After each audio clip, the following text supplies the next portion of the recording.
오늘부터는 요한 1서를 하려고 합니다. 요한 1서를 기록한 목적이 여러 개 나오는데, 특별히 1장 3절에는 이렇게 되어 있죠. 우리가 이것을 쓰면 우리의 기쁨이 충만하게 하려 함이라. 그 미국의 어느 도시에서 있었던 이야기로 전해 내려오고 있습니다. 어떤 사람이 교통경찰에게 갔어요. 자기가 그 도시에 여행을 왔는데 이제 내일 주일날 예배를 드리려고 하는데 어느 교회로 가면 좋겠습니까? 그러니까 그 교통경찰이 저 교회 가시라고. 저 교회 참 좋은 교회래요. 그래서 이 여행자가 물었습니다. 당신도 그 교회 다니십니까? 그렇지 않대요. 그런데 왜 저 교회를 추천하느냐 물으니까 자기가 이 교통 정리를 하면서 보니까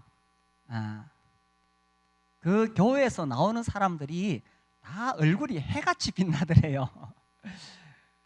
그래서 저 교회는 틀림없이 좋은 교회다. 그래서 추천했다는 거예요. 오늘 이제 예배를 드리고 밖으로 나가실 때 동네 사람들이 우리를 보겠죠. 그래서 우리의 표정을 보고 우리 교회를 평가할 거예요. 지금 거울로 자기 얼굴을 본다고 생각해 보세요. 혹시나 이 어둠이 내려져 있거나 우울하거나 그런 분 안 계신가요? 얼굴이 인상이 막 구겨져 있는 분들, 무기자를 먹어서 그런가? 피자를 좀 드세요. 예, 경상도 아재개그입니다. 영어로 통역이 안 되죠. 예. 이 요한이 이 성경을 기록한 이유가 4절에 나오잖아요. 우리가 이것을 쓰면 우리의 기쁨이 충만하게 하려 함이라. 그래서 예수님을 믿는 사람들은 기쁨이 충만한 것이 정상이라는 겁니다. 사도행전 8장 8절에 보면 이런 말씀이 나와요. 그 성에 큰 기쁨이 있더라. 이제 빌립이 사마리아 성에 가서 예수님을 전했어요. 거기 있는 사람들이 예수님을 믿으니까 그 성에 어떤 일이 있었느냐? 그 성에 큰 기쁨이 있더라. 그냥 기쁨이 아니고 큰 기쁨. 이 예수님을 믿은 사람들에 대해서 이렇게 나와요. 사도행전 16장에도 보실까요? 사도행전 16장에 보면 이제 빌립보 간수가 예수님을 믿게 되죠. 16장에 보니까 이제 한밤중에 바울이 그 가족에게 복음을 전했어요. 34절에 보시면 34절 같이 읽어볼까요? 시작. 그들을 데리고 자기 집에 올라가서 음식을 차려주고 그와 온 집안이 하나님을 믿음으로 크게 기뻐하니라. 크게 기뻐하니라. 왜 크게 기뻐했어요? 하나님을 믿음으로. 하나님을 믿으면 크게 기뻐한다는 것입니다. 오래전에 제가 어떤 형제님이 간증하는 것을 들었는데 아직도 늘 기억이 나요. 그분이 교회를 열심히 다녔지만 복음을 알지 못했어요. 율법 아래 있었어요. 그러다가 드디어 십자가의 복음을 듣고 예수님을 믿음으로 구원받는다는 이 놀라운 복음을 깨달았어요. 그때 그분 표현이 저 지금도 기억나요. 자기가 구원받으니까 구름 위를 걷는 것 같더라. 제가 왜 그 간증을 지금도 기억하느냐 하면 저도 그랬거든요. 저도 예수님을 처음 믿었을 때에 죄사함을 받았고 영생을 얻었고 하나님의 자녀가 되었다고 깨닫게 되었을 때 정말 구름 위를 걷는 것 같았어요. 그래서 예수님을 믿으면 이런 큰 기쁨이 있는 것이죠. 우리가 잘 아는 데살로니가전서 5장 16절에서 18절 우리 계속했죠. 항상 기뻐하라, 쉬지 말고 기도하라, 범사에 감사하라. 이것이 그리스도 예수 안에서 너희를 향하신 하나님의 뜻이니라. 제가 이 말씀 생각하면서 제 살아온 것을 돌아봤어요. 어쨌든 저는 기도하려고 애를 많이 썼습니다. 그런데 범사에 감사하지는 못했던 것 같아요. 그래서 올해는 우리 교회가 감사 운동을 했지요. 그리고 이번에 또 제가 한번 다 깨달은 것이 항상 기뻐하라고 하셨는데 제가 기뻐하지는 못했던 것 같아요. 그런데 이 세 가지, 그죠? 항상 기뻐하고 쉬지 말고 기도하고 범사에 감사하는 것, 이것이 다 하나님의 뜻이라는 거예요. 성경에 감사에 대한 말씀이 많이 나오는데 마찬가지로 성경에는 기뻐하라는 말씀이 굉장히 많이 나옵니다. 특히 사도 바울은 빌립보서를 통해서 수없이 기뻐하라고 말씀하셨어요. 특히 이 빌립보 4장 4절에 보면 주 안에서 항상 기뻐하라. 내가 다시 말하노니 기뻐하라. 아니, 사도 바울이 지금 좋은 환경에 있는 것이 아니잖아요. 지금 옥에 갇혀 있는 상황이잖아요. 그런데 바울은 기뻐하라고 빌립보서에서 계속 강조하고 있습니다. 그러니 예수 믿는 사람이 기뻐하는 삶을 사는 것이 지극히 정상이라는 겁니다. 그래서 얼굴을 좀 펴시고 가슴을 열고. 그런데 이 기뻐한다는 것은, 기쁨은 쾌락과는 다릅니다. 쾌락, 어떤 그 감각적인 즐거움, 자극적인 거, 이런 쾌락과 기쁨은 다른 거예요. 이걸 제가 생각해 볼 때에 에리 프롬이 쓴 책이 생각났어요. 소유냐 존재냐. 제가 아주 오래전에 청년 시절에 읽었는데, 제가 뭐 그런 수준 높은 책을 읽을 만해서 읽은 게 아니라 책꽂이에 꽂혀 있길래 읽었어요. 근데 이제 그 책 뭐 지금 내용을 잊어버렸지만 다시 제가 이렇게 검색해서 찾아보니까 이 에리 프롬이 특별히 쾌락과 기쁨에 대해서 잘 나누어서 설명을 해요. 제가 적어왔는데, 사회적으로 성공하고 돈을 더 많이 벌고 추첨해서 당첨된 데에서 오는 쾌락, 뭔가 일이 잘 되니까 쾌락이 있죠. 인습적인 성적 쾌락, 마음껏 포식하는 데서 오는 쾌락. 그렇죠. 맛있는 음식을 잔뜩 먹으면 즐겁죠. 음주, 마약, 환각 상태에서 야기되는 모라의 상태. 술을 마시니까 기분이 좋더라. 마약, 우리나라도 지금 마약이 심각하죠. 우리 청소년들 친구 중에 없어요? 아니, 청소년들에게 지금 마약이 들어온다 하니 참 이거 무서운 일입니다. 이들은 말초적 흥분을 불러일으킨다. 하지만 사람의 마음을 기쁨으로 충만시키지는 못하고 좀 더 자극적인 쾌락을 추구하도록 한다. 그렇죠. 이런 쾌락은 점점 더 강한 자극을 요구합니다. 근데 기쁨은 그런 거 아니죠. 기쁨은 쾌락과 달리 보이지 않는 내면적인 가치를 중시하는 개념이라고 볼 수 있다. 감각적인 만족을 넘어선 정서적 만족이 수반된다고 볼 수 있다. 뭐 어려운 이야기 접어두고, 쾌락은 아무튼 감각적이고 일시적인 것이며 한계가 있습니다. 그런데 기쁨은 그런 것이 아니라니까요. 그런데 사실 이 세상이 우리에게 주는 것은 어떤 거예요? 끝없는 쾌락으로 세상은 우리를 유혹하고 있습니다. 그렇죠. TV를 보지 말라는 뜻이 아니라 그런 어떤 감각적인 드라마들, 영화, 유튜브, 넷플릭스, 술, 마약, 이런 것들로 세상은 끝없이 우리를 유혹하고 있습니다. 그런데 기쁨은 그러면 어디서 오느냐? 오늘 읽은 요한일서 1장 3절에 나와요. 우리 한번 볼까요?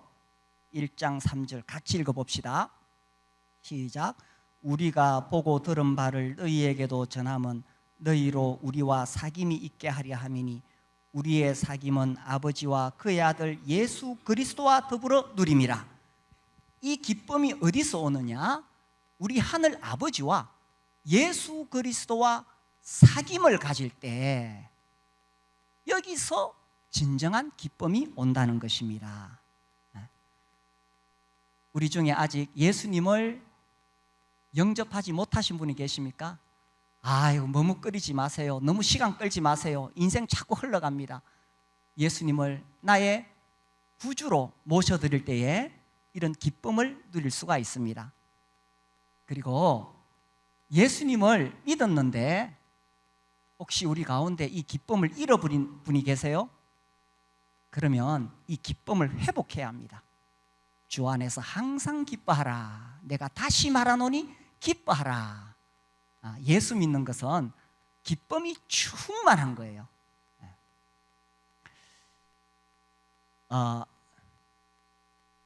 제가 청년 시절에 이 요한복음을 읽다가 의문을 가진 적이 있어요.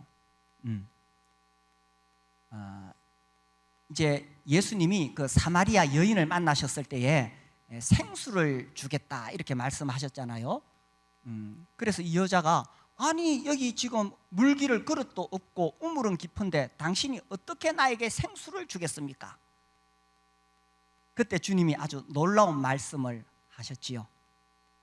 이 물을 먹는 자마다 다시 목마르려니와 내가 주는 물을 먹는 자는 영원히 목마르지 아니하라니 내가 주는 물은 그 속에서 영생하도록 솟아나는 샘물이 되리라.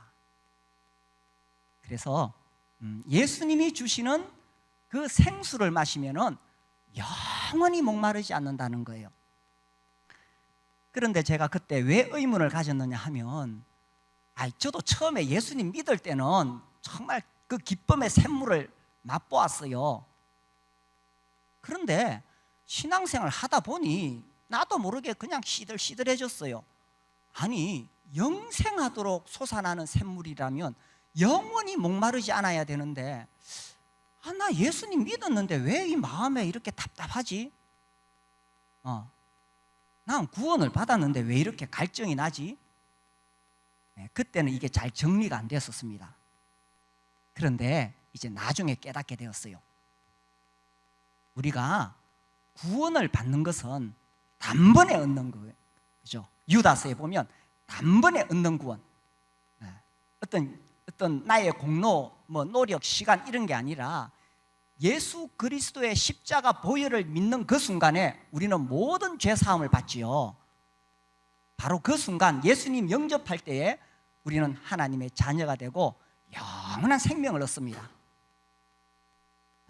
이것은 단번에 얻는 구원이에요. 그런데 영원히 목마르지 않는다는 것은 이것은 지속적인 예수 그리스도와의 사귐이 필요하다는 것입니다. 이게 1장 3절이에요. 요한일서 1장 3절 그 말씀이에요. 우리의 사귐은 아버지와 그의 아들 예수 그리스도와 더불어 누림이라. 그래서 구원은 단번에 받는 것이지만 내가 이 기쁨이 충만하려 함이라. 여기 4절에 우리의 기쁨이 충만하게 하려 함이라. 이 기쁨이 충만한 것이 지속되기 위해서는 사귐이 필요하다는 것입니다. 하늘 아버지와 예수 그리스도와의 사귐을 통해서 이 기쁨이 지속되는 거예요. 그런데 여기서 많은 신자들이 처음에 예수님 믿었을 때는 너무 좋은데 신앙생활 하다가 이 사귐을 계속 하지 못하면 또다시 목마름이 와요. 예수님을 믿고 구원을 받았지만 또다시 인생이 답답해지고 어려워져요. 그런데 문제는 그때 다시 세상의 쾌락으로 돌아간다니까. 좀 답답하니까 이제 신앙생활 잘 하다가 좀 마음이 답답하고 하니까 다시 세상의 쾌락. 다시 세상이 주는 어떤 그런 것들로 이 갈증을 채워보려고 하는 거예요. 그런데 이것은 목마르다고 바닷물 마시는 것과 같아요. 바닷물 마시면 더 갈증이 심해지잖아요. 자, 이게 이제 심각한 거는 그렇게 되면서 바닷물 마시면서 영적인 침체로 들어간다는 것입니다. 사실 우리가 신앙생활 하다가 영적인 침체에 빠질 수 있습니다. 수많은 훌륭한 분들도 그런 과정들을 다 거치더라고요. 저도 영적인 침체에서 헤맸던 적이 몇 번 있어요. 근데 이게 이제 영적인 침체에서 계속 그 바닷물만 마시면은 이게 심각한 거예요. 이제 교회를 나오기는 나오는데 억지로 나오고 체면상 교회에서 뭐 일하고, 그러니까 얼굴에 기쁨이 사라지고, 그러면서 영적인 가면을 쓰게 되고 마음은 우울해지고, 그러니까 또다시 세상의 쾌락, 또 세상이 주는 어떤 명예를 찾아가게 되고, 세상이 주는 또 어떤 부귀를 찾아가게 되고, 그러니까 더 마음이 답답해. 헤어나오지를 못해. 그래서요, 기쁨을 회복해야 돼요. 어떻게? 바닷물 마시면 안 되고 우리 주님이 주시는 생수를 마셔야 돼요. 어떻게? 3절이잖아요. 3절. 우리의 사귐은 아버지와 그의 아들 예수 그리스도와 더불어 누림이라. 다시 우리가 예수님께로 돌아와야 돼요. 다시 우리가 아버지 하나님께로 돌아오는 거예요. 그래서 우리에게 예배의 기쁨이 회복되어져야 돼요. 하나님 앞에 나와서 예배드리는 이 기쁨이 회복되어져야 되고, 또 주님을 섬기는 이 섬김의 기쁨이 회복되어져야 되고, 성도를 만나서 교제하는, 목장에 만나서 하하호호 교제하는 이 기쁨이 회복되어져야 돼요. 그리고 quiet 타임이 필요해요. 큐티. 우리말로는 경건의 시간 그러는데, 저는 뭐 그대로 조용한 시간, 우리 정말 조용한 시간이 필요합니다. 하나님 앞에서 말씀과 기도로 주님과 나만이 만나는 그 조용한 시간이 필요한 거예요. 이제 습관적으로 자꾸 꺼내서 유튜브 보고 이러면은 우리의 영혼을 내가 주님께로 사귐으로 연결을 시킬 수가 없는 거예요. 그래서 우리에게 조용한 시간이 필요해요. 그래서 이 주님과의 깊은 교제 가운데 제가 이 말씀 묵상하면서 그 찬송 생각났어요. 저 장미꽃 위에 이슬 아직 맺혀 있는 그때야. 굉장히 감미로운 찬송이죠. 그 후렴에 보시면은, 후렴이 어떻게 되죠?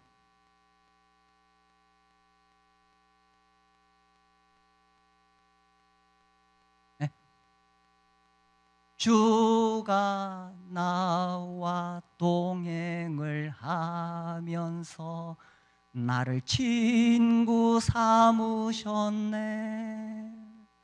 우리 서로 받은 그 기쁨은 알 사람이 없도다. 이건요, 경험해보지 않은 사람 몰라요. 바닷물 마시던 사람은 이 생수가 뭔지를 몰라요. 그런데 제가 여기서 특별히 주목한 가사가 이거예요. 우리 서로 받은 그 기쁨은, 내가 주님으로부터 기쁨을 누릴 뿐만 아니라 주님도 나로 인해서 기쁨을 누린다는 거예요. 그렇죠? 주님도 나로 인해서 기쁨을 누리는 거예요. 그게 스바냐 3장 17절이나요. 그죠? 너희 하나님 여호와가, 스크린 한번 띄워주실래요? 하나님도 우리를 향해서 기쁨을 누리신다는 거죠. 너의 가운데 계시니 그는 구원을 베푸실 전능자이시라. 그가 너로 말미암아 기쁨을 이기지 못하시며. 그래서 하나님과 우리의 관계는 이 기쁨으로 충만한 거예요. 그래서 우리가 하나님 앞에 가서 하나님의 저 기쁨을 바라볼 때 그 기쁨이 또 우리에게 오는 거죠. 그래서 바울이 계속 그렇게 이야기하는 거예요. 주 안에서 항상 기뻐하라. 내가 다시 말하노니 기뻐하라. 주님은 우리에게 이 기쁨을 주시기를 원하시는 거예요. 요한복음 15장에 보시면요, 주님이 이렇게 말씀하셨어요. 요한복음 15장 11절 같이 읽어볼까요? 시작.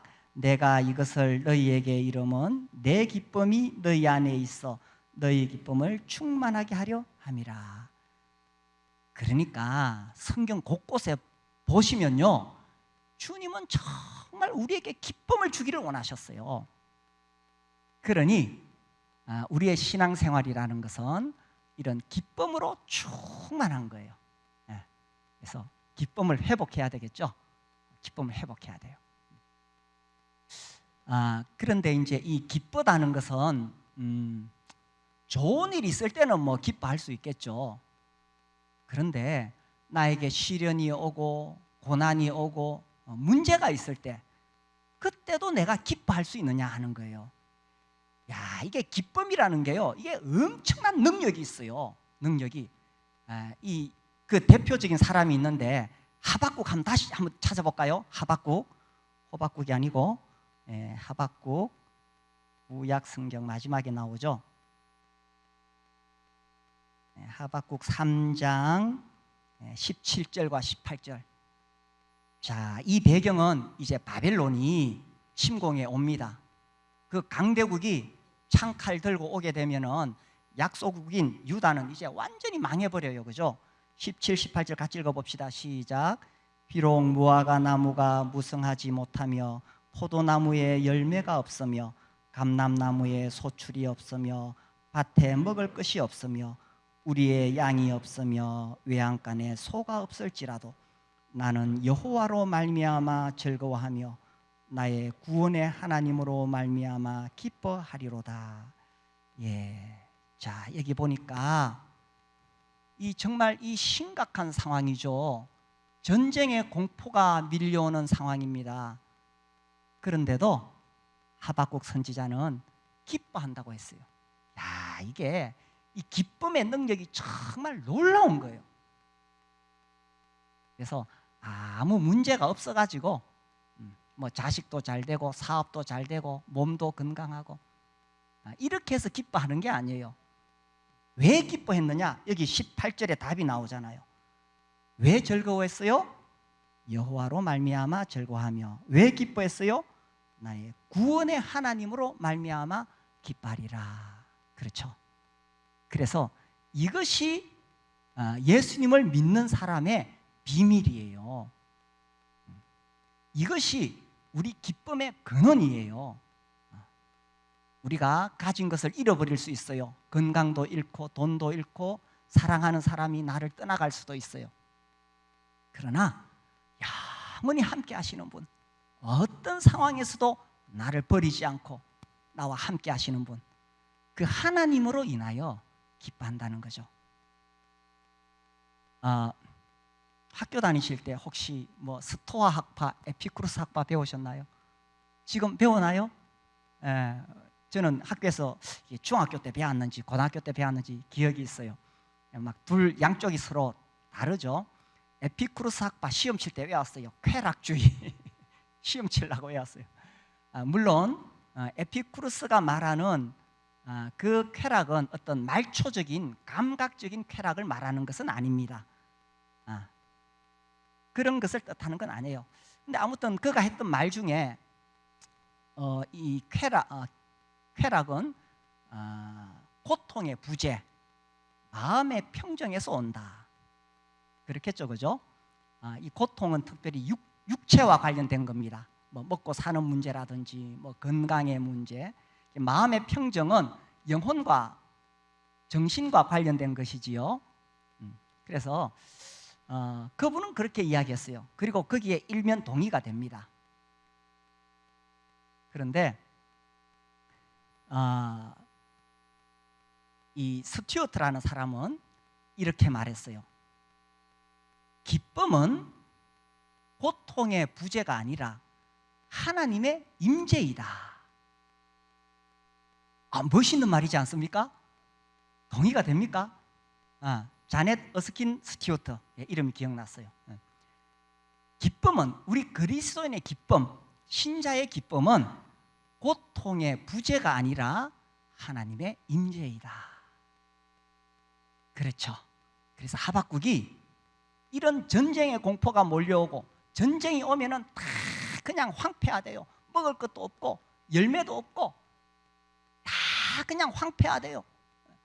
그러나 그럼에도 불구하고 하박국 선지자가 기뻐할 수 있는 이유는 하나님이 그와 함께 하시기 때문에. 하나님의 임재를 느끼는 사람은 고통 가운데서도 기뻐할 수 있다는 거예요. 그래서 바울과 실라가 감옥에 갇혔잖아요. 착고에 채였잖아요. 매 맞았잖아요. 육체적인 고통, 인격적인 모욕. 그런데 한밤중에 그들이 어떻게 했어요? 하나님을 찬송한 거예요. 그 감옥 속에서 그들은 하나님의 임재하심을 느꼈기 때문에. 그래서 우리의 기쁨의 비밀은 고통의 부재가 아니라 하나님의 임재라는 거예요. 제가 이 말씀 묵상하면서 안희숙 여사가 떠올랐어요. 우리 오래전에 우리 코로나 기간에 죽으면 죽으리라 그 책 가지고 또 이렇게 교제하고 계속 했잖아요, 그죠? 혹시 그 책 아직도 안 보신 분 계시면 꼭 보세요. 죽으면 죽으리라. 저는 그런 책 읽으면서 굉장히 막 부끄럽고, 나는 예수 믿는다고 말할 수 있나? 너무 부끄러워요. 아무튼 일제강점기에 그 안희숙 여사가 이제 감옥에 갇히게 되지요. 그 수기를 쓴 건데 제가 이번에 다시 한번 그 책을 꺼내서 보니까 이제 그 목록을 쭉 봤어요. 우리는 목록 보는 게 항상 이게 습관이 돼 있어가지고 목록을 쭉 보니까 그 목록에 소제목에 이런 게 있어요. 무서워서 기절할 뻔. 아니 지금 감옥에 갇힌 여인이 뭐 무서워서 기절할 만큼 그런 일이 어떻게 있겠어요? 지금도 감옥은 열악하겠지만 그 시대에 그죠? 얼마나 감옥 생활이 힘들겠어요. 아니 그런 생활 속에 무슨 이런 거예요. 자기 어머니가 면회를 왔어요. 그러니까 이제 그 간수장들이 쭉 이렇게 둘러서 있고 면회를 하는데, 이때 이제 일본의 시책이 이런 장소에 오면 일본어를 한마디 하도록 강요를 했어요. 근데 그 어머니가 하는 일본어가 완전히 엉터리 일본어야. 근데 이 안희숙 여사는 굉장히 일본어를 잘하는 사람이거든요. 그 내용 보시면 그렇죠, 그죠? 그러니까 이 엉터리 발음을 하니까 순간적으로 너무 무서운 거예요, 이 여사가. 아니 근데 지금 감옥에서 면회하는 장소에서 웃으면 안 되잖아요. 지금 그 부장하고 간수장들이 쭉 있는데 웃음을 참는데 아무리 참아도 이 웃음을 참을 수가 없네. 그래서 그 소제목이 무서워서 기절할 뻔. 제가 좀 읽어드릴게요. 나는 이렇게도 고통스러운 웃음을 참아본 일이 지금까지 없었다.